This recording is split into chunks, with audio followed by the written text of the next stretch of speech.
Hello, I'm Sheryl McCarthy of the City University of New York. Welcome to One to One.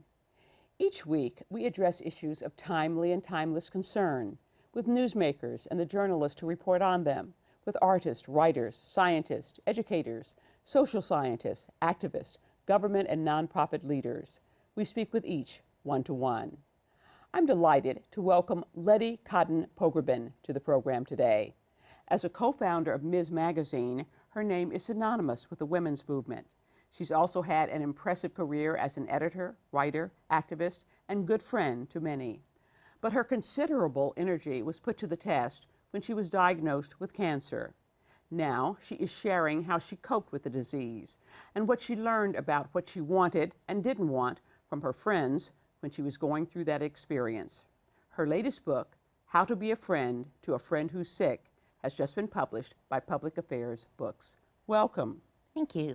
So what made you decide to write this book?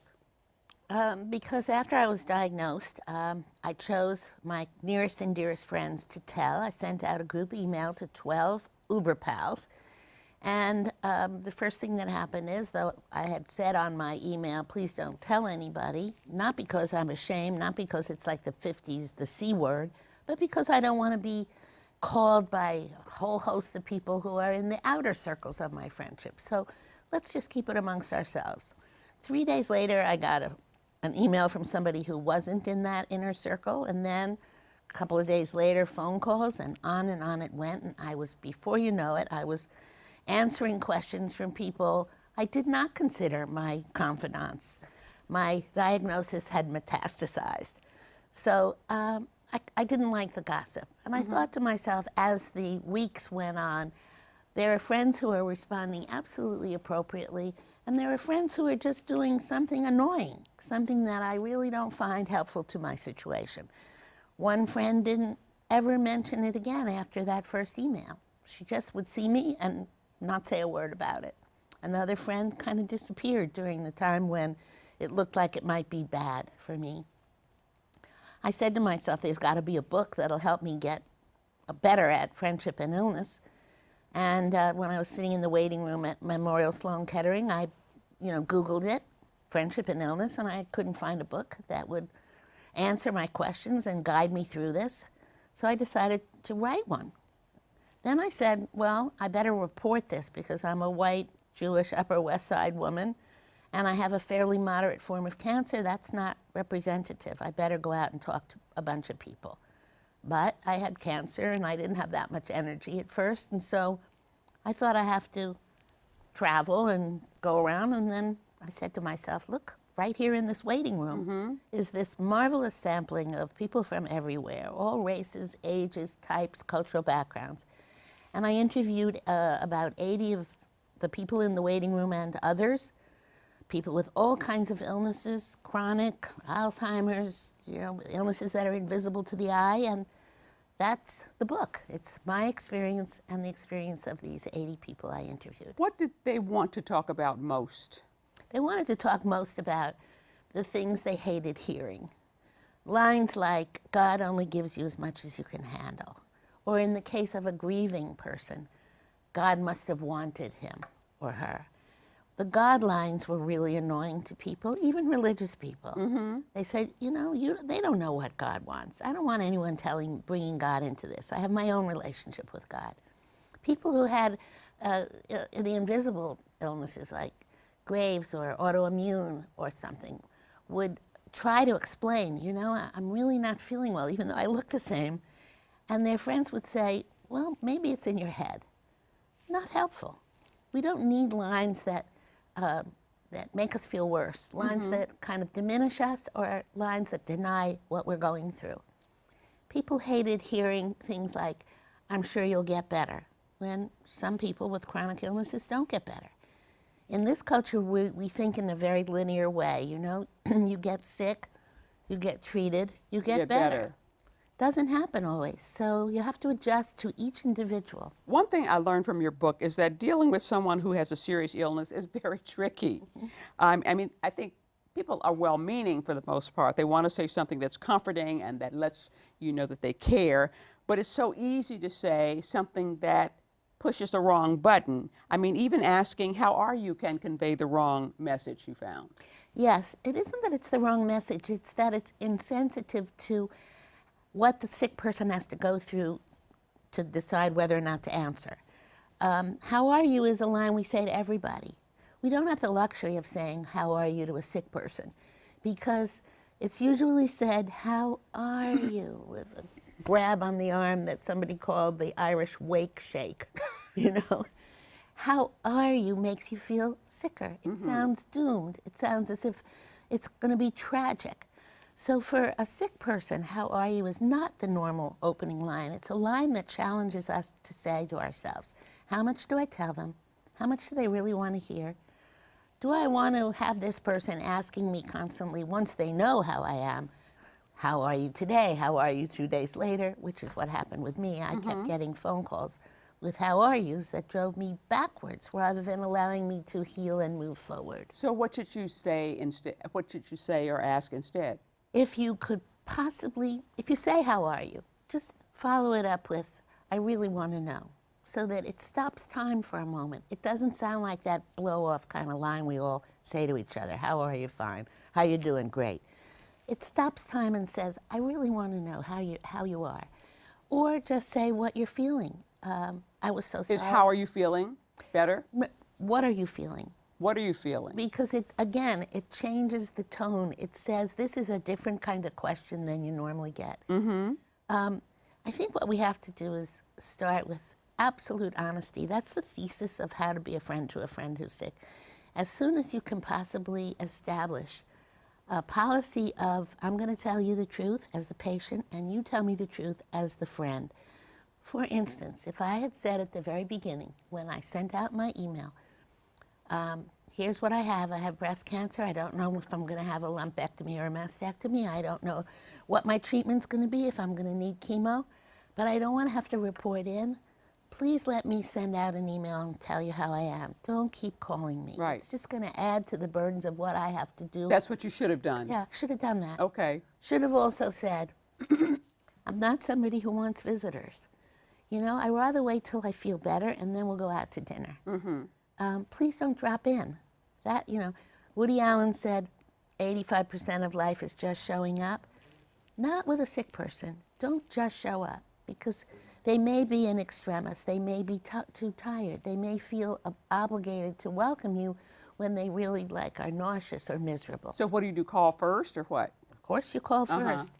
But you also, as the friend, have the right to be very honest about, I can't come because I have to help Johnny with his homework. He's got a test tomorrow. Will you forgive me if I come tomorrow? We all feel guilty when we don't show up or when we don't do the old etiquette. But the old etiquette isn't always right for each person. We need to relate to each person according to their condition and our relationship and their personality. Now, most people who find out that a friend has cancer or some serious illness wants to do something for them. Yeah. What guidelines would you offer? And obviously they're the wrong things you can do and the right things and the helpful things and the non-helpful things. What guidelines would you offer, I mean, in general, as to what to do for a sick friend? Again, really consider the circumstances of that sick friend. If you've gone and visited and you've noticed that their garden is overgrown, you might, instead of saying, I'm here, tell me what you'd like me to do, you can say, I noticed that the garden might need a little weeding, or your marigolds maybe need to be deadheaded, you know, the bloom's taken off. That's related directly to that person who you know is a gardener and who you know can't leave their bed. You might also do something as basic as consider what you ate for lunch before you go and visit a person in the hospital and sit on the end of their bed. You don't want to breathe on them if you've just had a garlic pizza, or even if you just have coffee breath, and yet people do it all the time. So it's what you do for the person, and it's also what you're conscious of about yourself. Now, things that people have done that I admire greatly, instead of sending one of those fancy fruit baskets that costs $100 and comes in cellophane and there's nothing in it you want to eat, fancy foods are not something that sick people really crave. You might spend that money to give somebody a house cleaning service for a day. because their house probably is I've covered. never understood why, you know, when somebody gets sick or a family loses somebody, people assume that they suddenly want to eat fruit. Yeah. Or cheese, Yeah. a big bag of fruit or cheese. They just ravenous for fruit and Right. cheese. Or they assume that they need yet another bunch of flowers. You get into the person's sick room and it's full of flowers, half of them dead. You're doing that for you. You, the friend, are saying, I'm going to be a good person. I'm going to order a nice bouquet of flowers. You're not doing it for the sick person who maybe really would rather have a nice, comfy throw because it's cold in the hospital. Right. You know, or a pair of pajamas for a guy who's tired of being in his hospital gown. Be sensitive to what you would have wanted. That's such a good rule, you know? And that seems to be the bottom line, to to either ask what they want you to do and to be sensitive to what they seem to be communicating to you. Yes. You can pick up on body language. Most people, for example, when they visit, they overstay. They think, you know, I drove in from New Rochelle or Montauk Point, and it took me an hour and 10 minutes, so I'm going to stay an hour and 10 minutes to amortize my trip. That's not appropriate. Most people don't want you to stay for longer than 20 minutes. I interviewed 80 folks who said most people overstay. And if they're in pain, 10 minutes or even less. Right. It's not about how much trouble you took to get there and therefore you ought to hang around, but it's about responding to the fallen eyelids, you know, the drop back head. This is someone who wants a nap. Right. We're going to take a short break. Then we'll be back with more with Letty Cottin Pogrebin, author of How to Be a Friend to a Friend Who's Sick. Ma, guess what? I went back to college. No, I didn't quit my job. I'm finishing my degree with the CUNY Online Bachelor's in Business. I interact online with real City University of New York faculty on a schedule that fits my busy life. Ma, you should look who's teaching at CUNY. And it all leads to a high-quality Bachelor of Science degree in business. I can attend class anywhere, anytime. Yes, Mom, even at your house Friday night for dinner. The CUNY Online Baccalaureate. Get back to business.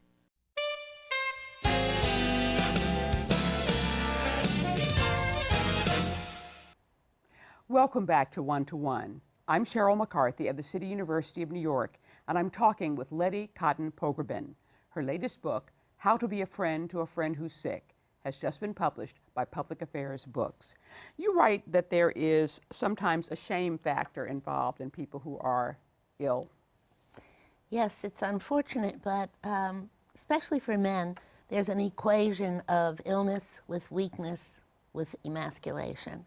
So many men, I discovered, keep their illness a secret from everyone but their wives or partners. They're carrying it all alone. I spoke to a memorable man. He was a Hasidic man, and I couldn't believe my luck because I would never get into a closed community like the Orthodox Jewish world. And there he was with his black hat and his payas and his long beard. And I said, may I interview you? I'm doing a book on friendship and illness. And he wouldn't answer me. I said it again. He wouldn't answer me. Finally, I started throwing in a few Yiddish words and Hebrew words. And finally, he answered me. And I said, what are your friends are dealing? You know, how are they helping you or hurting you? And in Judaism, we have to visit. It's a commandment. So have they visited you? And has this kind of been a support for you? And he said, nobody knows. They would gossip about me. It would be the evil tongue, you know. And I said, but really, you can't go through this alone. He said, my wife knows, God knows, that's enough. And I said, there's got to be a real reason for this. And it turned out that he was afraid that if the news of his illness got out, his children would be unmarriageable. In this tight-knit community, if you know there's illness in a home or a family, then perhaps it's inherited and then they don't make a match. So he was protecting his children and going it alone. Women also are secretive, but nowhere near as much. We're so used to confiding in our friends, it sort of comes naturally to us. It's a little harder for men. But occasionally, for example, if women have reproductive problems, if they're struggling to conceive, they may not want to communicate that because it gets complicated. It makes them look like they may be infertile. It makes their husbands look like they may be impotent. And So what do you say to them? I mean, what can you... You don't know about it, so you don't say anything. But once something comes out to that effect, you want to reassure the person that, you know, that you're a confidant who can keep a secret, that you honor their need for privacy, and that they're the ones who have to set the parameters of the relationship. It all comes back to as honest as you can possibly be with each other. That kind of clears the field for everything that comes afterward. Because then you can say anything, then you can, you know, say to your friend, what you just said hurt me. Please don't put it that way from now on. Now, you seem to have had 3 close friends who got it just right: Joyce, Lynn, and Martine. Tell us briefly what they did that was right. Well, Joyce and Lynn are really close friends of mine. Martine, not so much. But what they did was just walk with me in Central Park and let me spew my fears, let me ask a million questions. I wanted to know, for instance, from Joyce, you know, am I going to have a scar? If I have a lumpectomy, you know, what will it feel like, that kind of operation? And how long is the recovery? And what will the treatment be? And the most memorable thing that Joyce did, she had been a breast cancer patient, and she had a lumpectomy, and she said, oh, the scar's nothing. And while we were walking through the Ramble in Central Park, which is basically empty on weekdays, she pulled up her shirt and showed me her scar. And it took the fear out for me. You know, yes, it was a scar, but not something shameful or horrible or scary. With Lynn, I was able to talk about, you know, what's the impact on your sex life? How did your children react? She was extremely helpful and forthcoming, talked about the science of it, my choices. Martine said, if you're going to end up needing a mastectomy, here's what it's like. And she told me exactly what had happened to her and what it was like living with implants and what implant to choose. I didn't have to go that route. I didn't have to have chemo. But by the time it got to the point where I was going to be, you know, I was going to be given a prognosis, I had all the information. I felt as if I was totally prepared for whatever was going to happen. Martine also brought you what you say is the best gift for someone who has cancer, which was marijuana, right? Oh, no, she didn't do it. That wasn't she said her? Somebody else told me I didn't need marijuana because I wasn't having pain. And okay. I didn't have chemo. Okay. People who have serious cancers told me that friends who brought them pot gave them the best gift in the world because it gave them their appetite back and it let them sleep. Mm-hmm. I thought, well, I can't write this. This is against the law, you know, even though these were wonderful friends who took a risk getting grass for their friends. But then it appeared on the op-ed page of the New York Times that one of our New York judges was given marijuana by his friends, and he wanted to go public with it because he wanted there to be a law allowing medical marijuana in New York State. It hasn't happened yet, but yes, grass is the best gift for somebody who has been taking chemo and is in pain and can't sleep and can't eat and is throwing up all the time. Right.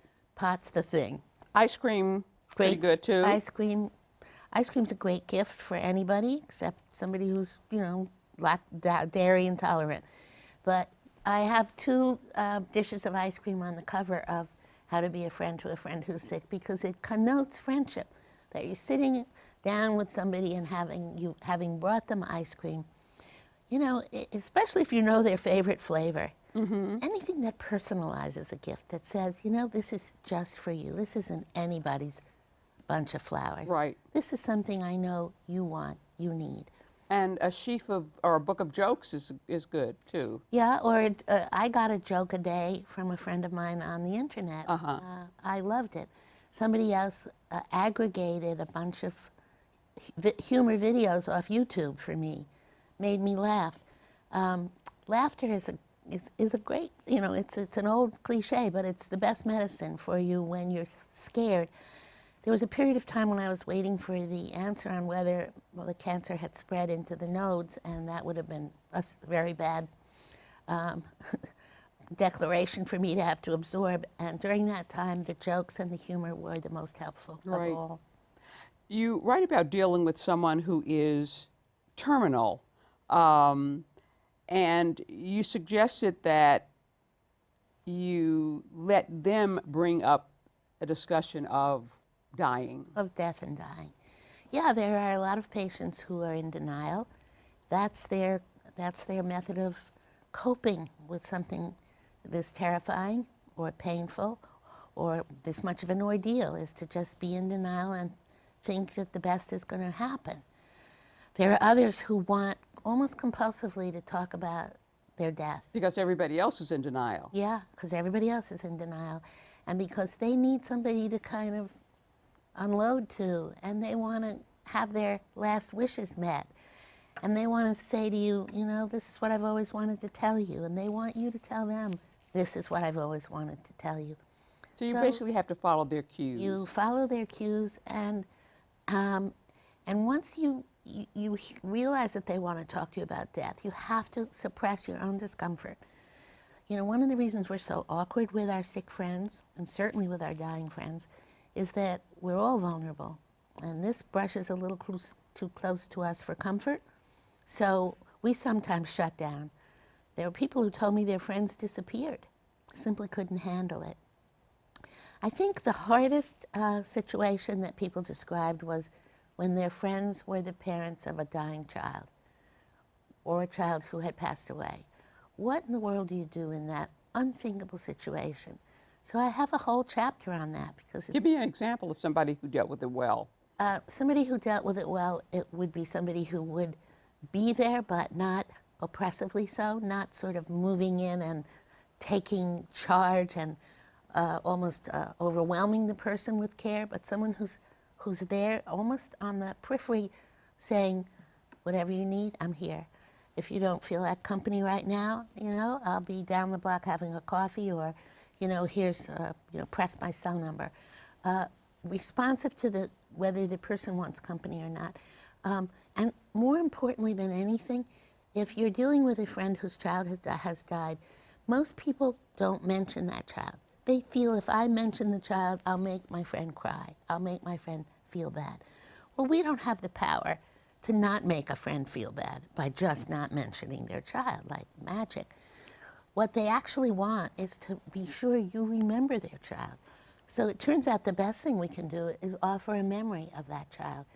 The people who experienced this told me they were the most grateful when somebody said, you know, I'll never forget how Johnny loved to zoom on his motorcycle, you know, or how beautiful Janie's smile was, or the way that, you know, so-and-so played the tuba or helped my child. Something specific is a gift to a person who's afraid their child will be forgotten. What did being sick teach you about friendship? For me in particular, as you can see, I'm a big talker. It taught me how to live in the silence of certain friendships, that I didn't always have to fill the empty air. And it's hard for me because it's hard for a lot of people. We want to be problem solvers. We like to offer advice. We want to distract people. We want to make them laugh. So occasionally you have somebody who just wants, they want to lie back and they just want to know you're there. They want to sit with their hand in yours. I learned to live in the silences. It was hard. But you do things for other people. This isn't about us. This isn't about making yourself feel good as a friend. You know, I offered 3 names of better doctors. No, people don't need that. Right. They really need just your openness, your accessibility, your honesty. You say that at the end of the day, only kindness matters. That's a line from Jewel, Right, singer. right. I'm reminded of the end of the play Wit, where the main character, who's a former English professor, who's a really tough English professor, but now she's in the last ravages of cancer, and she's visited by a former colleague who sits at her bedside reading to her from her children's book, The Runaway Bunny. Oh yes, love that. I love that scene. It's only kindness matters, but I go a step further and I sort of define kindness as empathy plus action. It's sympathy is suffering with, empathy is identifying with.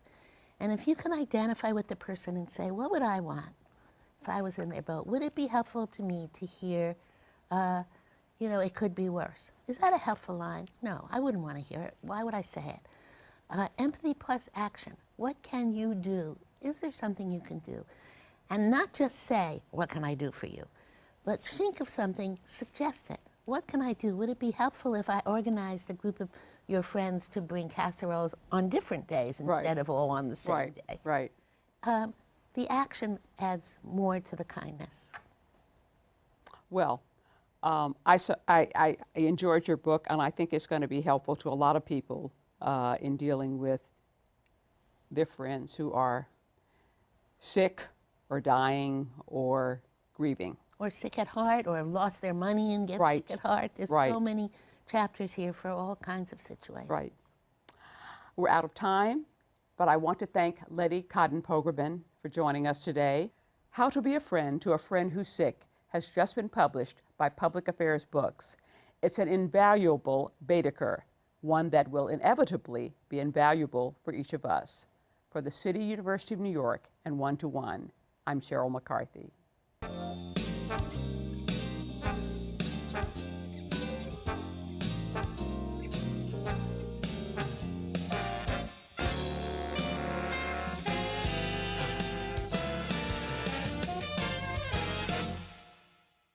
If there are any people you'd like to hear from or topics you'd like us to explore, please let us know. You can write to me at CUNY TV, 365 Fifth Avenue, New York, New York, 10016, or you can go to the website at cuny.tv and click on Contact Us. I look forward to hearing from you.